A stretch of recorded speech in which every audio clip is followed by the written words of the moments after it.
بسم اللہ الرحمن الرحیم الحمدللہ الذی جعلنا من المتمسکین بولایت امیر المؤمنین اللہم ایکا نعبد و ایکا نستعین الصلاة والسلام بتحیت والاکرام علی اشرف الانبیاء والمرسلین و اولادہ الطیبین الطاہرین المعصومین ثم الصلاة والسلام علی الصدیقۃ المبارکہ الرازیۃ المرضیہ عالمۃ غیر معلمہ السیدہ فاطمۃ الزہراء ولعن اللہ تعالی علی اعدائہم اجمعین اما بعد فقد قال الامام جعفر صادق علیہ السلام بسم اللہ الرحمن الرحیم اللہم العن من جہل حق بلندتر صلوات اللہ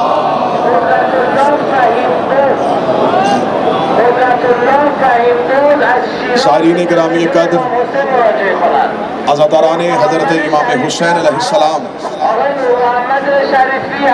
اس وقت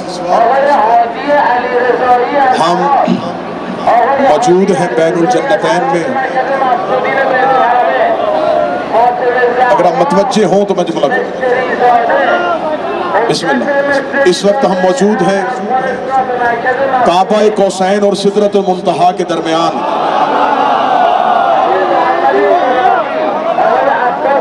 چند لمحوں کے لیے اپنے آپ کو زمین پہ نہیں سمجھو کہ تمہارا سدرہ پہ پاؤں ہے۔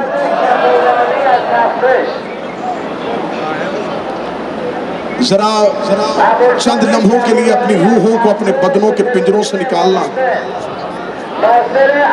میں دو شہنشاہوں کے روبرو نہ فضیلت پڑھ سکتا ہوں بلکہ اپنی معرفت کے لیے کشکول پھیلانے لگا ہوں۔ جو عطا کریں گے وہ آپ کے سامنے پڑھوں۔ جو جوف کعبہ پہ نازل ہو اسے علی کہتے ہیں، جو قلب بطول پہ نازل ہو اسے عباس کہتے ہیں۔ جو بول سکے وہ ہاتھ اٹھائے۔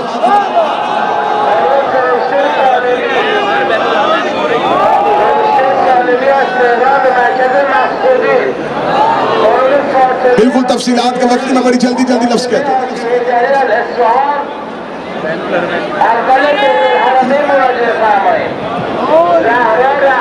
ہاں ٹھیک ہے۔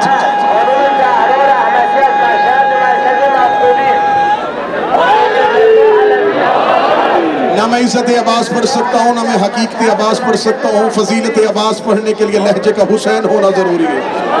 لہجہ حسین ہو، لفظ قرآن ہو تو پھر کوئی عباس پڑھے۔ میں نے پہلا جملہ کہہ دیا، جو جوف کعبہ پہ نازل ہو اسے علی کہتے ہیں، جو قلب بطول پہ نازل ہو اسے عباس کہتے ہیں۔ عباس حسین کے سامنے ایسے ہی چپ رہا جیسے علی کے سامنے قرآن چپ رہا تھا۔ بادشاہ حسین ہاتھوں کو سلامت رکھے۔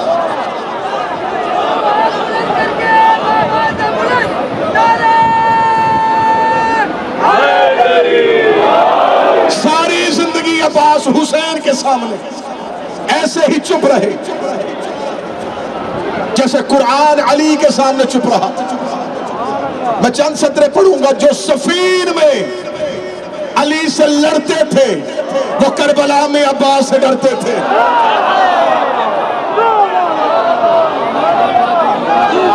جو صفین میں علی سے لڑتے تھے، بسم اللہ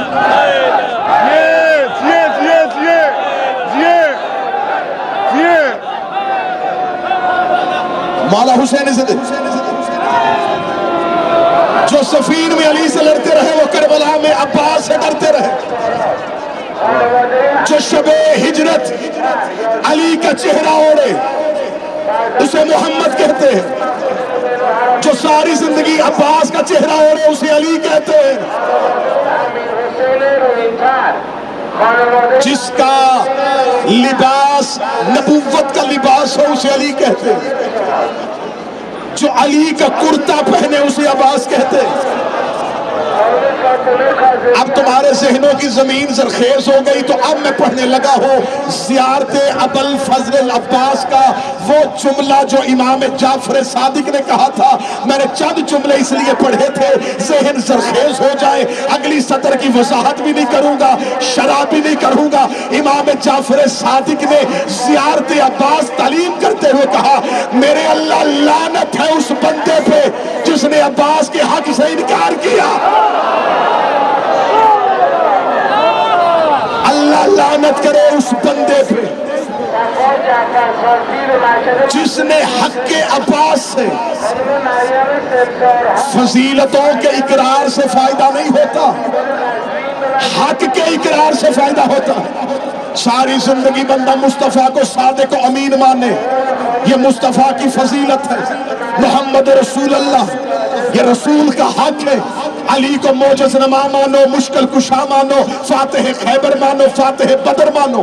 اگر علی ولی اللہ نہیں مانا تو فضیلت کو ماننے کا کوئی فائدہ نہیں، کیونکہ صادق اور امین مصطفیٰ کا فضیلت ہے، رسالت مصطفیٰ کا حق ہے۔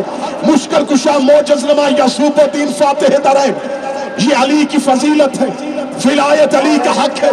صدیقہ طاہرہ کبریٰ یہ زہرا کی فضیلت ہے، فتح زہرا کا حق ہے۔ جو مصطفیٰ کے حق کا انکار کرے وہ بھی کافر ہوتا ہے، جو علی کے حق کا انکار کرے وہ بھی کافر ہوتا ہے، جو زہرا کے حق کا انکار کرے وہ بھی کافر ہوتا ہے، جو عباس کے حق کا انکار کرے وہ بھی کافر ہوتا ہے۔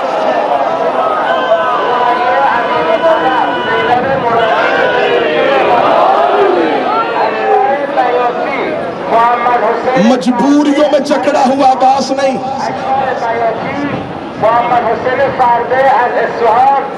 صدر کہنے لگا سرکار یہ شعراء علماء محفل میں قلعہ یعصوب صاحب، شادمان بھائی، میرے برادر جتنے تشریف فرمائے ان کے لیے لفظ کریں۔ حسین کے ابرو کی جنبش جس کے لیے وحی کا درجہ رکھے اسے عباس کہتے ہیں۔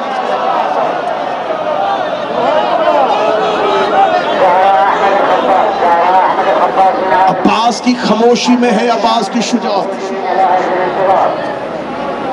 شب عاشور عباس کربلا کے ٹیلے پہ آئے، یوں دائیں سے بائیں 9 لاکھ کیڑوں کو دیکھا۔ جو 2 بادشاہوں کے درمیان بیٹھ کے بھی فضیلت نہ سنے، زبانیں گونگی ہو جاتی ہیں جو ان کے فضائل میں نہ بولے، ہاتھوں پہ فالج ہو جاتا ہے جو علی کے فضائل پہ نہ اٹھے۔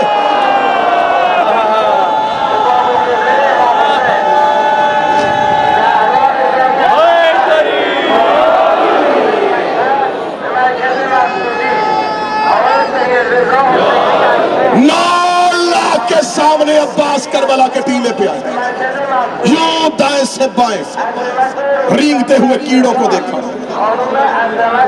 سرکار ابوالفضل عباس نے 9 لاکھ کے سامنے کہا اگر حسین کا کرم میرے رستے میں رکاوٹ نہ ہوتا،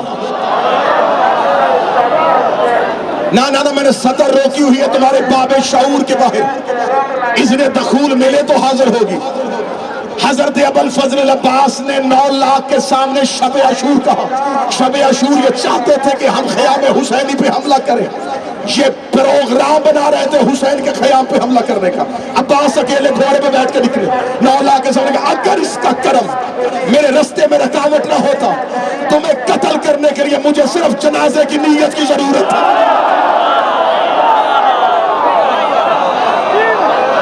میں تلوار نہیں اٹھاؤں گا، میں تیر نہیں پھینکوں گا، میں نیزہ نہیں نکالوں گا۔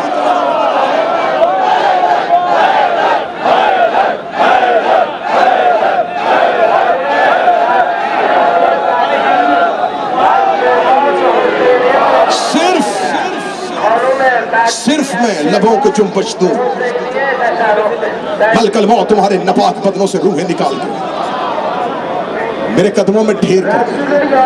فرمایا اس کے کرم کی وجہ سے میں تمہیں 1 رات کی مہلت اور دیتا ہوں۔ عباس نے کہا میں تمہیں 1 رات کی مہلت دیتا ہوں۔ یہ حضرت ابوالفضل عباس بول رہا ہے 9 لاکھ کے سامنے شب عاشور ہے۔ حضرت عباس نے کہا تم کیا سمجھتے ہو، تم خیام حسینی پہ حملہ کرو گے؟ چلتے ہوئے گھوڑے سے عباس نے اپنے نیزے کو نکالا، یوں خط کھینچا، فرمایا خیام بہت دور ہے، جرت ہے تو خط کو پار کرو۔ تم کیا سمجھتے ہو کہ وہ جو 1400 سال پہلے ہجری کو حضرت عباس نے کربلا کی ریتی پہ خط کھینچا تھا وہ ختم ہو گیا؟ عباس کا کھینچا ہوا خط آج بھی ہے، اس لیے ہر کوئی کربلا آ ہی نہیں سکتا۔ جس جسے عباس روک دے اسے کون لے کے آئے گا؟ حضرت عباس نے کہا میں تمہیں ایک رات کی مہلت اور دیتا ہوں، میں تمہیں ایک رات کی مہلت اور دیتا ہوں۔ حضرت ابوالفضل عباس کے سامنے جو چھولیاں پھیلا کے آئے ہو، پوری رات سے انتظار کر رہے تھے کہ آج کی رات ہے، چمر بھائی نے بقیہ فاؤنڈیشن نے یہ بزم سجانی ہے، ہم نے غازی سے مانگنا ہے۔ کتنا کرم کیا ہے، تم صرف غازی کے دروازے پہ جا رہے تھے، اس نے دونوں کے دروازے پہ بٹھا دیا۔ تم صرف ایک سے مانگنے جا رہے تھے، انہوں نے کشکول پھیلا دیا تمہارا، اور مانگو، دونوں کے درمیان بیٹھے۔ مانگو گے بھی تو کیا مانگو گے؟ جسے دنیا مانگتی ہے تم اس پہ پاؤں رکھ کے حسین کے پاس آئے ہو۔ حضرت ابوالفضل عباس ان کی طرف دیکھ کے کہنے لگے لا لا اسنا الامام، اگر میرے مولا کا حکم نہ ہوتا۔ حضرت عباس کے خطبے کا ایک سطر پڑھو، حضرت عباس کہتے ہیں اگر میرے مولا کا حکم نہ ہوتا میں اپنی انگلیوں کو تلوار بنا دیتا۔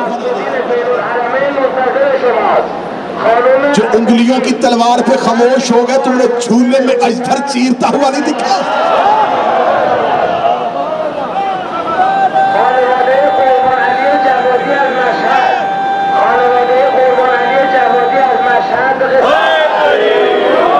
اگر میرے مولا کا حکم میں انگلیوں کا تلوار بس سماعت سپاہی کو لڑنے کے لیے صرف تلوار نہیں چاہیے ہوتی، ڈھال بھی چاہیے ہوتی۔ عباس کہتے ہیں میں انگلیوں کو تلوار بنا دیتا، آسمان کو کھینچ کے ڈھال بنا دیتا اگر میرے مولا کا حکم نہ ہوتا۔ حضرت عباس کہتے ہیں تم لڑنا چاہتے ہو عباس سے؟ 9 لاکھ گھوڑے چل رہے تھے عباس کی جانب۔ عباس نے اشل کی پیشانی پہ ہاتھ پھیرا۔ میں کہہ رہا ہوں کہاں پڑھیں حضرت عباس، ابھی اشل نہیں پڑھا گیا۔ اب میں صرف صدر کہوں گا، میں 2 بادشاہوں کے درمیان ہوں، میں صدر کھولوں گا نہیں۔ حضرت عباس نے 9 لاکھ کی طرف نہیں، 9 لاکھ گھوڑے عباس کی جانب بڑھ رہے تھے۔ عباس نے اشل کی پیشانی پہ ہاتھ پھیرا، اشل نے 2 سم اٹھائے، 9 لاکھ نے سم پیچھے کیے۔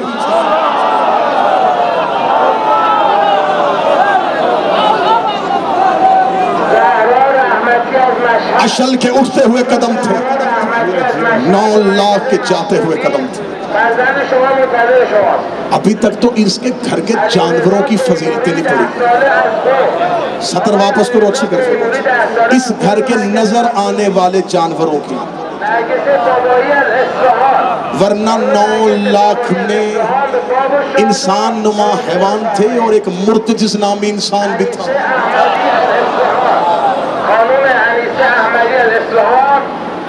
اشل کے قدم اٹھے اور 9 لاکھ کے قدم سب پیچھے۔ حضرت ابوالفضل عباس کربلا کے ٹیلے پہ کھڑے تھے، جب عاشور کو سامنے سے ایک سپاہی ہزاروں کے ساتھ لڑنے والا اکیلے عباس پہ حملہ کرنے کے لیے اپنے گھوڑے کو دوڑاتا ہوا، حضرت عباس اپنے گھوڑے کی زین پہ بیٹھے صرف اس کی طرف دیکھ رہے تھے۔ صاحب ذکر العباس کہتا ہے وہ دوڑاتا ہوا گھوڑا عباس کے قریب آیا۔ حضرت عباس بالکل اپنی جگہ پہ بیٹھے، وہ تیز گھوڑا دوڑاتا جو ہی حضرت عباس کی طرف۔ حضرت عباس نے نیزہ نکالا، نیزہ نکال کے حضرت عباس نے اس کو بھاگتے ہوئے گھوڑے سے گرایا، مارا نہیں، گرایا۔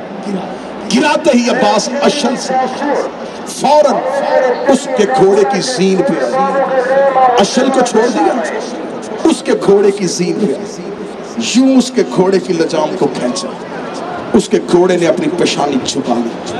قاتل ٹیلے پہ دیکھ رہے تھے، اس جگہ سامنے گیا تھا بہت بڑا جری اور پہلوان، عباس نے مارا بھی نہیں، قبضے میں تھا، صرف گرا کے اس سے گھوڑا واپس لے لیا۔ 9 لاکھ ابھی سوچ رہے تھے کہ عباس نے گھوڑا کیوں چھینا۔ حضرت عباس نے یوں 9 لاکھ کی طرف دیکھا، یہ وہی ہے جو میدان میں تم نے حسن سے چھینا تھا۔ اس گھوڑے کا نام تاویہ ہے اور عباس ان کے غاصبوں کو برداشت نہیں کرتا۔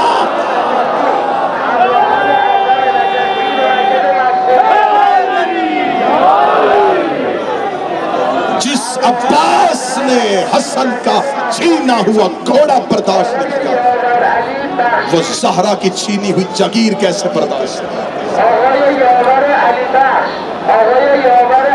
رب المشرقین و رب المغربین، دو مشرقیں، ایک مشرق حسین، ایک مشرق قائم۔ عباس دونوں کا علمدار،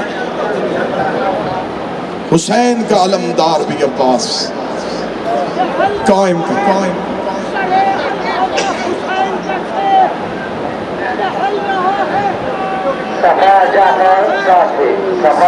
علقمہ حسین کا شعر، بلا کی پیاس میں بھی آن بان باقی ہے، اے میرے غازی عباس، کروڑوں ہاتھ اٹھاتے ہیں تیرے پرچم کو، تیرے کٹے ہوئے شانوں کی شان باقی۔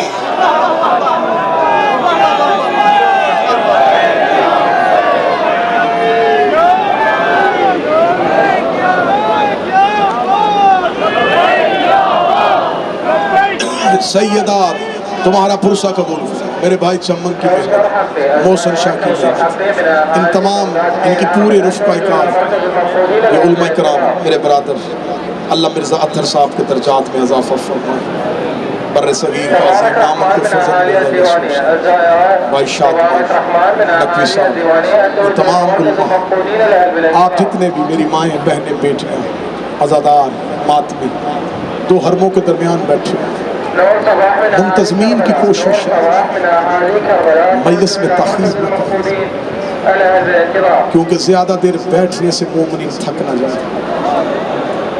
تم دو بادشاہوں کے سائے میں بیٹھے ہو، شام غریبوں جلے ہوئے خیموں کی راکھ،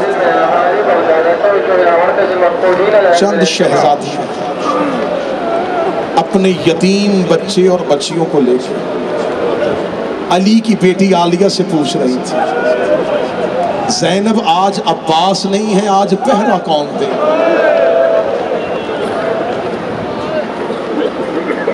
علی کی علی بیٹی چلے ہوئے خیمے کی لکڑی اٹھا رو کے فرمایا عباس مارا نہیں گیا، زینب کی صورت میں زندہ۔ رخصتی مجلس، الوداعی مجلس، گھروں کو پلٹتے ہوئے زائرین واپس جا رہے ہو آباد گھروں میں، کسی کی ماں انتظار میں ہے تو کسی کی بیٹی، کسی کی بہن رستہ دیکھ رہی ہے تو کسی کا بیٹا۔ ان دو بادشاہوں کے جب شہر سے باہر نکلو تو ایک مار مڑ کے کربلا کو دیکھا، رو کے کہنا اے مولا حسین ہم بیٹے لے کے واپس جا رہے ہیں، ہم بہنیں لے کے واپس جا رہے ہیں، مولا نہ آپ کا اکبر گیا نہ آپ کا قاسم، مولا بیٹے کربلا سو گئے، بہن شام سو گئی، بیٹی شام کے جنگلوں میں سو گئی۔ میں نے 40 کی ہر مجلس میں پڑھا، نجف سے لے کے مزربہ، اللہ آپ کے والد کے درجات میں اضافہ فرما، جناب سیدہ آپ سے یوں ہی نوکریاں لیتی رہے، نجف سے لے کے کربلا تک جاتے ہوئے آدھی رات کو بھی میری قوم کی بیٹیاں مطمئن ہو کے چلتی رہتی، ورنہ اتنے ہجوم میں عورت چلتے ہوئے گھبراتی۔ علمان کا ہجوم تھا، اتنا مردوں کا رش تھا، میں نے کسی بیٹی کے چہرے پہ پریشانی نہیں دیکھی، میں نے کسی بہن کو روتے ہوئے نہیں دیکھا۔ باپ چند قدم آگے چلا جاتا تھا، بیٹی سے کہتا تو سانس لے کے آ جانا، میں اس موقع میں تیرا انتظار کر رہا ہوں گا۔ باپ کو بیٹی کی پرواہ کوئی نہیں تھی، بھائی کو بہن کا خطرہ کوئی نہیں تھا۔ سر پہ قرآن رکھ کے بتاؤ ہماری بیٹیاں اس رستے پہ اتنے اطمینان سے کیسے چلتی رہتی؟ جس بہن سے پوچھو گے تیرا بھائی ساتھ نہیں تو مطمئن کیوں ہے، رو کہتی بھائی بے شک نہیں، عباس تو ہے نا، غازی تو ہے نا۔ میں گھر سے چلی ہی عباس کے سہارے پہ تھی، مجھے پتا تھا میرا مولا عباس میری حفاظت کرے گا، مجھے خبر تھی میرا مولا مجھے پہنچا دے گا۔ اب دو قبروں کے درمیان بیٹھے ہو ماتم کر لینا، میری بیٹیوں کو عباس پہ اتنا مان ہے، عباس کی اپنی بہنوں کو عباس پہ کتنا مان ہوگا۔ رو رو کے کہہ رہی تھی سیدزادیوں میں مدینہ چھوڑ آئی ہو، مجھے یقین ہے جس کے سہارے پہ وطن چھوڑا تھا وہی 10 محرم ٹیلہ کربلا کے پاس حسین سے کہہ رہے تھے مولا مجھے لڑنے کی اجازت دے. سطر ماتم کر کے سن میں نے روکی ہے سطر کے ماتم کا حق ادا ہو. عباس مولا نے کہا مولا حسین مجھے لڑنے کی اجازت دے. حسین نے کہا عباس لڑنے کی اجازت نہیں ملی. اگلی سطر ماتم کر کے سن عباس رو کہتا لڑنے کی اجازت نہیں دینی پھر مرنے کی اجازت دے. مولا یا لڑنے کی اجازت دے دیجئے یا مرنے کی اجازت دے دیجئے. حسین دیکھے کہتے عباس آپ میری فوج کے علمدار ہیں. دائیں بائیں دیکھے کہتے وہ فوج کہاں ہے جس کا میں علمدار ہوں. میری آنکھوں کے سامنے میرے شاگرد گھوڑوں کی زین سے گر گئے. مولا مجھے لڑنے کی اجازت دے. حسین دیکھ کے کہتے عباس اگر لڑنے نہ دو کہتے مرنے دے. عباس مرنا کیوں چاہتا ہے رو کے کہتا 7 مرتبہ آپ کی بیٹی میرے خیمے میں آئی ہے. ہر بار آگے کہتی ہے چچا عباس میرا سیر بڑا پیاسا ہے بہتی ہوئی فرات سے مجھے چند گھونٹ پانی چاہیے. میں کتنی مرتبہ آپ کی بیٹی کو گالی بھیجوں. حسین دیکھ کے کہتی اچھا عباس آپ لڑنا چاہتے ہیں. ہاں مولا میں لڑنا چاہتا ہوں. حسین دیکھ کے کہتے عباس اگر لڑنا چاہتے ہیں بے شک تلوار لے جائیے بے شک انہیں جتنا مارنا ہے مار لیجیے لیکن عباس ایک بات ذہن میں رکھنا جتنا تو نے انہیں مارنا ہے اتنا انہوں نے شام میں زینب کو مارنا ہے. عباس تیری تلوار کے بدلے میری بیٹیوں سے دیے نہیں جانے. عباس زمین پہ گر گئے رو کے کہا مجھے پہلے کیوں نہیں بتایا بدلے تیری زینب نے دینے.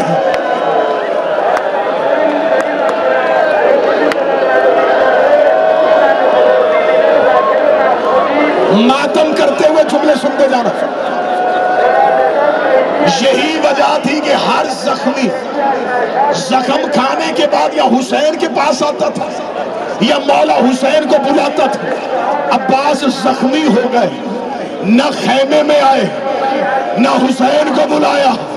بار بار گھوڑا واپس کرتے قاتلوں کے ہجوم میں خود ہی چلے جاتے. دیکھ کر جتنا مارنا ہے مجھے مار لو میرے بعد حسین کو کچھ نہ کہنا فاطمہ کے بیٹے کو نہ مارنا وہ علی کا لاڈلا بیٹا.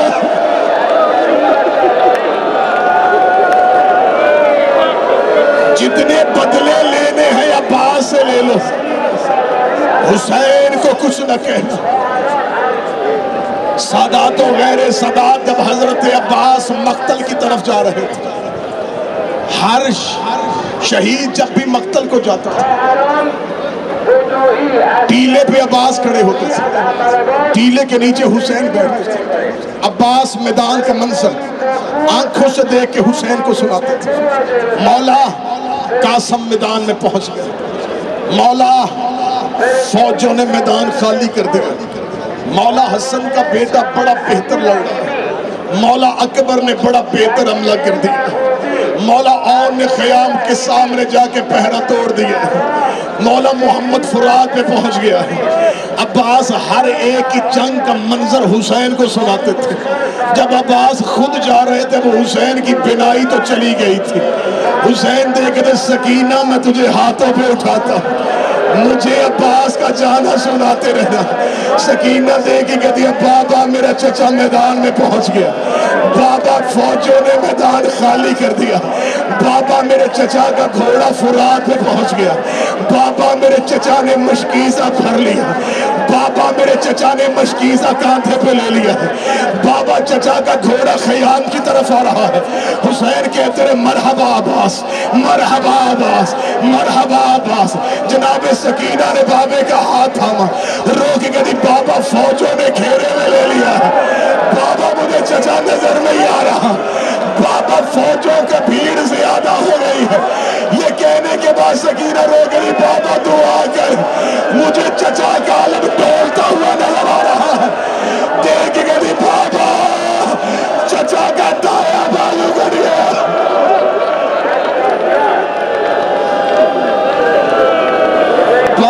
چاچا کا بایاں بازو کٹ گیا.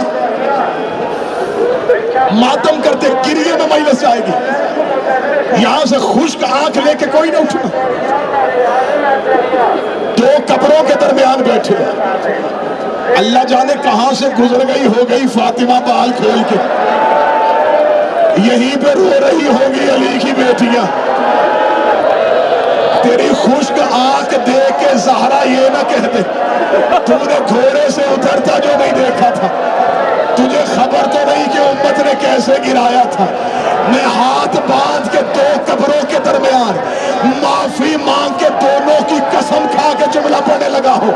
اے بر صغیر پاک و ہند والوں، ہم منبر پہ ڈرتے ہوئے سناتے ہیں کہ انہوں نے عباس کے بازو کاٹے تھے.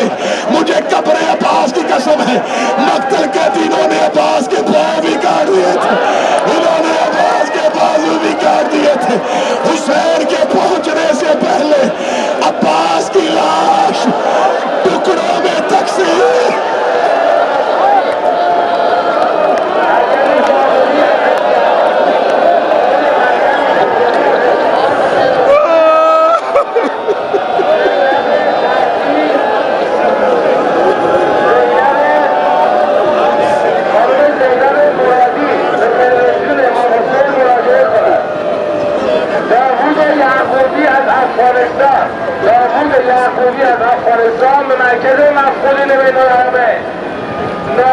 ناهید از محمد آباد یزد، خانم ناهید از محمد آباد یزد از کاروان علی معزی به تلویزیون امام حسین مراجعه کند. حسین صرف قاسم کی لاش نہیں کہیں سے